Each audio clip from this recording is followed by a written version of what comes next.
जैसे एलसीएम से मुझे पता चल रहा है कि एलसीएम क्या है, लीस्ट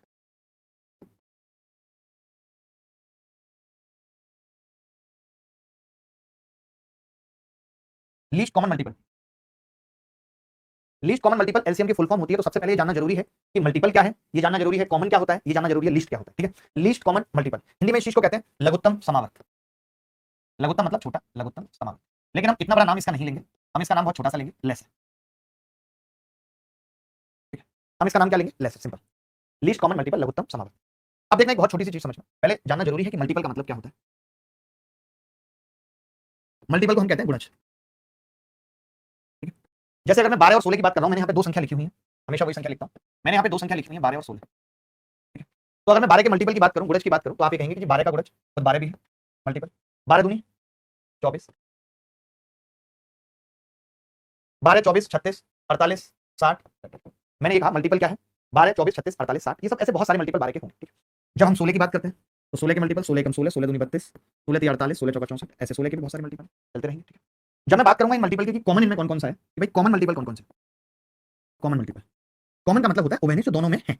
कॉमन का मतलब उभयनिष्ठ गुणज जो दोनों में है। तो आप देखेंगे कि जी दोनों में जो है सबसे पहले तो 48 है, उसके बाद अगला जो आएगा 96, और इस तरीके से चलता है, इस तरीके से चलता रहेगा 48 और 96। अब लेकिन बात आ रही है यहाँ पे कि हमें तो लीस्ट मल्टीपल पता करना है कि लीस्ट कॉमन मल्टीपल क्या है। तो लीस्ट का मतलब होता है मिनिमम, छोटे से छोटा। लीस्ट का मतलब होता है छोटे से छोटा। तो लीस्ट कॉमन मल्टीपल की अगर मैं बात करूं, लीस्ट कॉमन मल्टीपल, तो आप कहेंगे लीस्ट कॉमन मल्टीपल 48।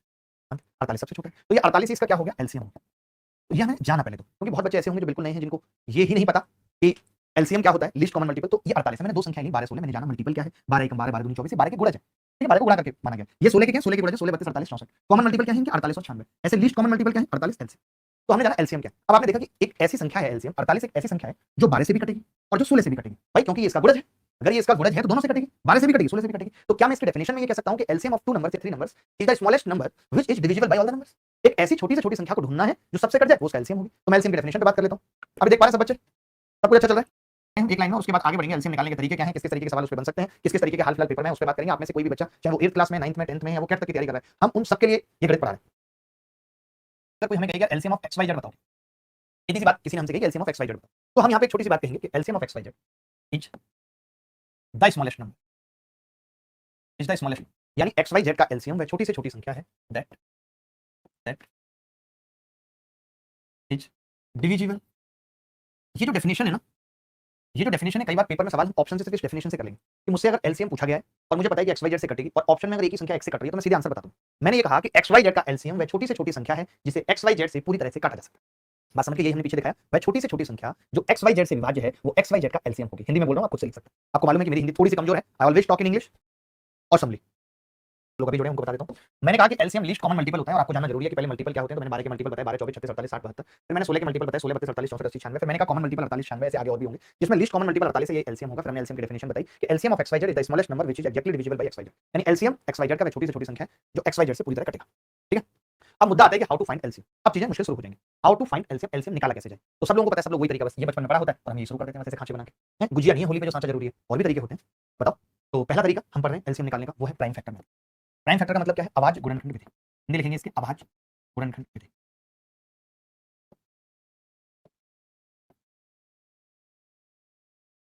पहला क्या, प्राइम फैक्टर मेथड अभाज्य गुणनखंड विधि। प्राइम फैक्टर मेथड अभाज्य गुणनखंड विधि चलेगा दोस्त, प्राइम फैक्टर मेथड यही है। ठीक है, अब मैं ये कह रहा हूं, जैसे एक संख्या थी 12 की, हमने बात की थी, तो 12 में आपने कहा कि इसको प्राइम फैक्टर में तोड़ लीजिए। पहले भी हमने सीखा नंबर सिस्टम में, 2 की घात 2 3 की घात 1 तोड़ सकते हैं। 16 की बात करेंगे तो 16 में क्या होगा, 2 की घात 4 और बस 16। अब अगर मुझे इसका एलसीएम निकालना है तो देखिए एलसीएम कहता क्या है, ये बात समझिए। एलसीएम क्या कहता है, एलसीएम कहता है कि दोनों में से जो भी चीज है उसको शामिल करो, दोनों में से जो भी चीज है उसको शामिल करो। आप ऐसे समझो, एक परिवार में एक लड़की ए है जो बहुत अच्छी डांसर है, ठीक है, उसी परिवार में एक लड़की बी है जो बहुत अच्छी सिंगर है, ठीक है। अब एक दूसरे परिवार में आ गए जिसमें एक लड़की सी है जो डांसर है, एक लड़की डी है जो मान लेते हैं क्या करती है, कॉमेडी कर लेती है, ऐसा फाड़ देती है। अब हमें एक फंक्शन करना है जिसके अंदर हम चाहते हैं कि अलग अलग टाइप का टैलेंट रहे। तो अब अलग अलग टाइप का टैलेंट रखने के लिए हमें क्या करना पड़ेगा, हमें एक डांसर जैसे दोनों में कॉमन है, हम केवल डांसर लेंगे, एक सिंगर और एक कॉमेडी, यानी डांसर दो थे हमारे पास लेकिन हम एक ही लेंगे। ये बेसिकली एलसीएम होता है। एलसीएम का मतलब, अब इससे क्या है कि अगर मैं ये कहूं कि पहले परिवार के दोनों क्वालिटी इसमें है नहीं, तो आप कहेंगे भाई पहले में डांसर और सिंगर थे, दोनों क्वालिटी है। दूसरे परिवार की दोनों क्वालिटी है नहीं, डांसर और कॉमेडी दोनों क्वालिटी है, दिस इज एलसीएम। ये मैंने परिवार के माध्यम से आपको एलसीएम समझाने की कोशिश की, बाकी कोई और एग्जांपल मेरे दिमाग में आया नहीं, बाकी ठीक है। ऐसे समझ सकते हैं जैसे शादी में बहुओं को जो जेवर चढ़ाए जाते हैं, तो वो अलग अलग चढ़ाए जाते हैं, बट फाइनली परिवार की जो नेटवर्क है वो एक सिंगल है, वो एलसीएम है। ये वाला जेवर उस बहू के पास भी है और ये वाला जेवर उस बहू के पास भी है, वो दिखाने के लिए चढ़ाते हैं परिवार में। होता होगा आपकी शादी में चढ़ाई था। तो अब एलसीएम की जब हम बात करते हैं तो हम देखते हैं कि 2 की पावर यहाँ 2 है और यहाँ 2 की पावर 4। तो मैं ये चाहूंगा कि संख्या 12 से भी कटनी है और 16 से भी कटनी है, तो हम 2 की बड़ी पावर ले लेंगे ताकि दोनों से कट जाए। क्योंकि अगर मैंने 2 की पावर 4 ले लिया तो इस पावर से भी कट जाएगा, इससे भी कट जाएगा। अब 3 की पावर की बात आई, हमें 3 भी चाहिए क्योंकि संख्या 12 से काटनी है, तो 3 की पावर यहाँ तो है ही नहीं, यहाँ पे एक है, हमें लेनी पड़ेगी और 48 एलसीएम। यानी हमने क्या सीखा कि जब प्राइम फैक्टर मेथड से एलसीएम निकालने की बारी आएगी तब हम maximum powers of prime number लेंगे, maximum power of prime number. मैं एक और एग्जांपल से आपको ये बात समझाता हूं, आप वैसे समझ गए होंगे। मैं एक और एग्जांपल से आपको ये बात समझाता हूं, आप वैसे समझ गए होंगे। एक और एग्जांपल से समझाता हूं। मैंने कहा प्राइम फैक्टर मेथड ये कहता है कि पहले आप किसी नंबर को प्राइम फैक्टर में तोड़ लो, उसके बाद आप जब बड़ी पावर लोगे तो एक ऐसी संख्या आपको मिल जाएगी जो पहली से भी कट रही है, दूसरी से भी कट रही है। ये प्राइम फैक्टर मेथड होता है और बहुत जरूरी है सीखना। अभी जब आप सवाल देखेंगे तो आपको पता चलेगा कि कितना जरूरी है सीखना। ठीक है, मैं एक सवाल आपसे पूछता हूं, बहुत छोटा सा सवाल पूछता हूं। जैसे मैंने एक सवाल आपसे पूछा कि 2 की पावर 3, 5 की पावर 1 और 7 की पावर 2 एंड और मैंने आपसे एक और नंबर लिखा 2 की पावर 2, 5 की पावर 2 और 7 की पावर 3, तो फाइंड एलसीएम। बहुत छोटा सा सवाल पूछा है, कोई बच्चा भी सवाल का आंसर बता देगा। फाइंड एलसीएम, कि भाई एलसीएम क्या होगा ये आपको बताना है। ठीक है, तो आपने कहा कि जी एलसीएम बताना निकालना कोई बहुत बड़ी बात नहीं है, बच्चों जैसा काम है हमारे लिए। आपने भी बताया था कि जी बड़ी पावर लेंगे, यही मैंने बताया। तो अभी हमारे पास नंबर कौन कौन से, तो आप कहेंगे 2 है, 5 है और 7, यही हमने कहा। 2 की सबसे ज्यादा पावर कितनी है, 3, 3 हमने कर दी। 5 की सबसे ज्यादा पावर कितनी है, 2, 2 हमने कर दी। 7 की कितनी पावर है मैक्सिमम, 3, ये आंसर है। यानी मैक्सिमम पावर हम। मैं कुछ छोटे छोटे सवाल आपसे पूछ रहा हूँ, छोटे छोटे सवाल पूछ रहा हूँ जिसका जवाब आपको देना है। आप तैयार हैं तो फटाफट से कमेंट में यस लिख दो। दो संख्याएं हैं, 216 है एक संख्या और दूसरी संख्या के है और उसका लघुत्तम समावर्तक 648 दिया हुआ है, तो के कितने मान संभव है। एनीबॉडी एल्स, कोई भी बच्चा बता सकता है क्या उत्तर होगा। जा रहा हूं कि एक संख्या 216 है, बहुत ध्यान से समझना। 216, 216 का मतलब होता है 6 की क्यूब और 6 की क्यूब का मतलब होता है 2 की क्यूब और इंटू 3 की क्यूब। ये लिखा मैंने, सही लिखा है, ठीक है। अब मैं कह रहा हूं एक संख्या 648 है जो कि साफ साफ देख के पता चल रही है कि वो 3 गुणा 216 है और 3 गुणा 216 का मतलब हो जाएगा 2 की घात 3 और 3 की घात 4। बोलो भाई क्लियर कह सकते हैं कि नहीं। मैंने कहा 216 बराबर 6 की घात 3, 2 की घात 3, 3 की घात 3, 648 3 गुणा 216, 2 की घात 3, 3 की घात 4। ये क्या है, एलसीएम। This is LCM. किस किसका, एक नंबर के और एक नंबर। क्लियर है भाई बात। हमने कहा एक संख्या 216 है और एक के है और 648 इसका एलसीएम है। अब आपको के बतानी है कितनी। देखिए एक बात मुझे बताइए, अगर इसमें भी 2 और 3 है तो ये बात श्योर है कि के अंदर भी 2 और 3 होगी, मानते हो नहीं। ये तो तय कि के अंदर भी 2 और 3 होगी, क्योंकि के अंदर अगर 2 और 3 के अलावा कुछ होता, लाइक 5 होता, 7 होता, तो यहाँ पर भी वो 5 और 7 आता, वो यहाँ पे नहीं आ रहा है। इसका मतलब क्या है कि अगर ये 2 और 3 है यहाँ और यहाँ, तो यहाँ भी 2 और 3 होगा। पावर कितनी होगी देखना। मैंने आपसे कहा कि जब भी हम एलसीएम निकालते हैं तो हम बड़ी पावर लेते हैं। तो मैंने आपसे पूछा 3 में यहाँ पावर कितनी है, 3, यहाँ 3 में कितनी है, जो है 4 आ गई। तो आपने कहा अगर बड़ी पावर पूछी है जो ये 3 की घात 4 आई है, वो या तो पहले नंबर से आ रही होगी या वो दूसरे नंबर से आ रही होगी। तो आपने कहा कि पहले नंबर में तो 3 की पावर केवल 3 है, इसका मतलब यहाँ 3 की पावर 4। हमें ये श्योर पता चल गया कि जो 3 की पावर है वो 4 है। ये हमें क्लियर हो गई बात कि जो 3 की पावर है वो 4 होगी, क्योंकि अभी हमने यही बात की कि अगर दो संख्याओं में प्राइम नंबर की पावर दे रखी है और एक में वो पावर 3 है लेकिन एलसीएम में 4 आ रही है, इसका मतलब दूसरे में 4 है। हम तो बड़ी पावर लेनी है, तो बड़ी इसमें नहीं है तो इसमें हो। लेकिन अब मामला है फंस गया 2 की पावर में। एक बच्चा बोला, एक लड़का बोला कि जी ये तो बड़ा आपने अलग सी बात बता दी, लेकिन 2 की पावर में हम फंस गए क्योंकि 2 की पावर यहाँ भी 3 है और यहाँ भी 3 है, अब बताओ क्या करें। तो फिर मैंने ये कहा कि यही तो सवाल था मेन, कि अगर 2 की पावर यहाँ 3 है और यहाँ से ली है तो इसका मतलब है कि यहाँ 2 की पावर 0 भी हो सकती है कि 2 हो ही ना।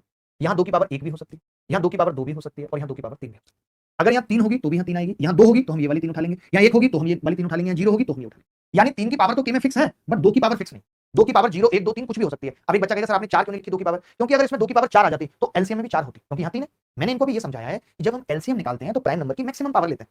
तो जैसे आप इसमें 3 की घात 3 और 3 की घात 4, यहाँ 3 की घात 4 आ जाएगा। लेकिन यहाँ पे 2 की पावर क्या लूं जिससे 2 की घात 3 आ जाए। तो आपने कहा अगर यही मैक्सिमम है तो यहाँ तो 3 से छोटी कोई भी पावर हो सकती है। बात आई नहीं समझ, पक्का ना। इसका मतलब के जो मान आ गए वो ये आ गए, या तो 2 की घात 0 और 3 की घात 4, या फिर 2 की घात 1 और 3 की घात 4, या फिर 2 की घात 2 और 3 की घात 4, या फिर 2 की घात 3, 3 की घात 4। ये बात, यानी इन्होंने यही पूछा था कि के कितने मान हो सकते हैं, तो के 4 मान। अच्छा बच्चा 0 क्यों लिया, मैं आपको एग्जांपल से बता देता हूं, बड़ी सिंपल सी बात। आप एक बात बताओ, जैसे 2 की घात 3 एक नंबर है और एक 3 की घात 3 है। अब मैं आपसे कह रहा हूं 3 की घात 4 है, इसका एलसीएम बताओ क्या। 3 की घात 4 का मतलब पता क्या है कि मैंने 2 की घात 0 ले रखा है, क्योंकि ये तो 1 होता है ना बेसिकली, कुछ और तो होता नहीं। तो अब आप बताओ जब आप इनका एलसीएम निकालोगे तो 2 की घात आप तो मैक्सिमम वाली लोगे यहाँ से, और 3 की घात यहाँ से मैक्सिमम वाली लोगे। तो बात सटीक बैठती है नहीं। यानी कि डिपेंड इस बात पे करेगा कि 3 की घात 4 के साथ कौन कौन सी 2 की पावर संभव है। तो हम 0 से लेके 1 2 3 कुछ भी लिख सकते हैं। अब आया नहीं आया समझ, थोड़ी सी एनर्जी लगा के और बहुत प्यार से करेंगे तो पता चलेगा यार मजा आ गया आपने जो सवाल किया। देखना भाई मैं बता देता हूँ कैसा सवाल है, कोई बात नहीं। देखो मैं ये कह रहा हूँ, हमने ये कहा 2 नंबर है, एक नंबर हमने ए लिखा और हमने ए के बारे में कहा कि भाई 2 की घात 14 है, 3 की घात 19 है और 7 की घात 23 है। ये लिखा, ठीक है। लिखा एंड के एक संख्या के है, एंड के एक संख्या, और ये हमने दिया हुआ है कि LCM of both number, LCM of both number. ये बड़ा मुश्किल सवाल है, पहले बोल रहा हूँ ये थोड़ा सा मुश्किल सवाल है। एलसीएम ऑफ बोथ नंबर आपको दिया हुआ है, 2 की घात 14, 3 की घात 19, 7 की घात 35। हाउ मेनी वैल्यूज और के कितने मान संभव है ये आपको बताना है, छोटी सी बात। ठीक है, मैं कोई बात नहीं, मैं अपने फोन में कमेंट खोल लेता हूँ। हाँ। ए बराबर 2 की पावर 14, 3 की पावर 19, 7 की पावर 23 और के है एक संख्या, और एलसीएम दोनों संख्याओं का 2 की घात 14, 3 की घात 19, 7 की घात 35। हाउ मेनी वैल्यूज फॉर के मान पूछ रहा है कितने होंगे। कम है मैं इतना समझ गया हूं, आपके पास दिमाग कम है मैं इतना समझ गया हूं, बट दिमाग बढ़ाते हैं, कोई बात नहीं। हमने जो चीज मैं यहाँ पे अप्लाई करूंगा वो मैं नंबर सिस्टम में आपको पढ़ा चुका हूं। तो मैंने एक बात कही थी कि भाई ए और के दो नंबर है जिनका एलसीएम दिया हुआ है, और यहाँ 7 की घात 23 है और यहाँ 7 की घात 35, ये हमने कहा था। अभी आ जाएगा इस बार आपको समझ। तो मैं ये तो श्योर शॉर्ट कह सकता हूँ कि के अंदर 7 की घात 35 है, ये बात तय है, हम हिला भी नहीं सकते। क्यों नहीं हिला सकते हम 7 की घात को, क्योंकि 7 की घात यहाँ 23 और अगर यहाँ 35 आ रही है तो इस बात की गारंटी है कि वो 35 यहाँ। क्लियर है यहाँ तक, ठीक है। अब बात आती है 2 की पावर की और बात आती है 3 की पावर, यही आती है। तो एक लड़का बोला कि 2 की घात 14 यहाँ थी मास्टर और 14 यहाँ, इसका मतलब 2 की घात 14 यहाँ से ले ली गई, तो के पे अब फर्क नहीं पड़ता कि 2 की घात में कितनी लो, लेकिन 14 से कम लो, क्योंकि अगर 2 की पावर 15 होती के में तो यहाँ 15 आ जाता। 2 की घात 15 अगर यहाँ होती तो 15 आ जाता, इसका मतलब 14 अगर यहाँ है और यहाँ भी 14, इसका मतलब 14 तक कुछ भी है। मैं ये कह सकता हूँ 2 की पावर 0 से लेकर के 14 तक कुछ भी हो सकता है। 2 की घात 0, 2 की घात 1, 2 की घात 2, 2 की घात 3, ठीक है। मैंने 3 के बारे में पूछा तो आपने कहा 3 में भी 0 से लेकर के 23 तक कुछ भी हो सकता है, 19 तक, 19 तक कुछ भी हो सकता है। इसका मतलब मैं इन दोनों के पेयर आपको बता रहा हूँ, समझ नहीं पा रहे। जैसे 2 की घात 0 है तो उसके साथ 3 की घात 0 भी आएगा, 3 की घात 1 भी आएगा, 3 की घात 2 भी आएगा और ऐसे करके 3 की घात 19 भी आएगा कि नहीं? अकेले 2 की घात 0 की अगर मैं बात करूं तो यहां से 20 वैल्यू पॉसिबल होंगे, 20 वैल्यूज। तो ऐसे सवालों को तो मैंने आपको बताया है, पहले भी बताया है कि अगर इसके रास्ते 15 हैं टोटल और इसके रास्ते 20 हैं तो टोटल रास्ते 300 होंगे। 2 की घात 0 ले रहा हूं तो 20 वैल्यू पॉसिबल, 2 की घात 1 लूंगा तो 20, 2 की घात 2 लूंगा तो 20, यानी 15 पे 20 वैल्यू पॉसिबल है। तो 15 गुणा 20 300। ये बात समझ में आई हमने गुणा क्यों किया? ये बात सबको समझ में आई हमने गुणा क्यों किया? क्लियर है सबको बात? एनीबॉडी एल्स, कोई भी बॉडी? 14 प्लस 1 यानी आप देखिए बहुत सिंपल सा सवाल था, हमने सवाल को समझाने की कोशिश आपको की लेकिन आप नहीं समझ पा रहे हैं, एक बहुत ही दुख का विषय है। बेसिकली करना क्या था कि जब 7 की घात फाइनल हो गई थी तो इसके फैक्टर भी तो देखने थे। मैं ऐसे समझाता हूं इनको, फैक्टर के तरीके से समझाता हूं तभी ऐसे समझ पाएंगे। एक बात बताओ, एक संख्या 8 है भाई और एक के है, ठीक है, और मैं ये कह रहा हूं कि इसका एलसीएम भी 8 है, ये मैं कह रहा हूं। तो फिर आप ये कहेंगे कि जो के है ना वो 8 का फैक्टर है, या तो 1 होगा या तो 2 होगा या वो 4 होगा या वो खुद 8। ठीक है, मतलब भाई 1 2 4 8 में से कुछ भी हो जाए तो इनका एलसीएम 8 आएगा। यानी जब भी कभी ऐसी मुसीबत फंसे कि एक संख्या ये और एक के और इनका एलसीएम भी ये आ रहा है इन दोनों का, इसका मतलब मुझे इनके फैक्टर निकालने की जरूरत है। इसकी तो बात ही नहीं करते क्योंकि ये तो फिक्स हो गया। तो इसके फैक्टर, और फैक्टर हमेशा कैसे निकलते हैं? पावर में 1 जोड़ के निकलते हैं। अब आई बात समझ, ऐसे समझ में आई फैक्टर के तरीके से जो मैंने ये 8 वाला एग्जांपल लिया, ये जो मैंने 8 वाला एग्जांपल लिया, इससे समझ पाए आप या नहीं? बोलो भैया बहुत तनाव में हूं, मेरी जीएफ की शादी नवंबर 2022 में, क्या करूं?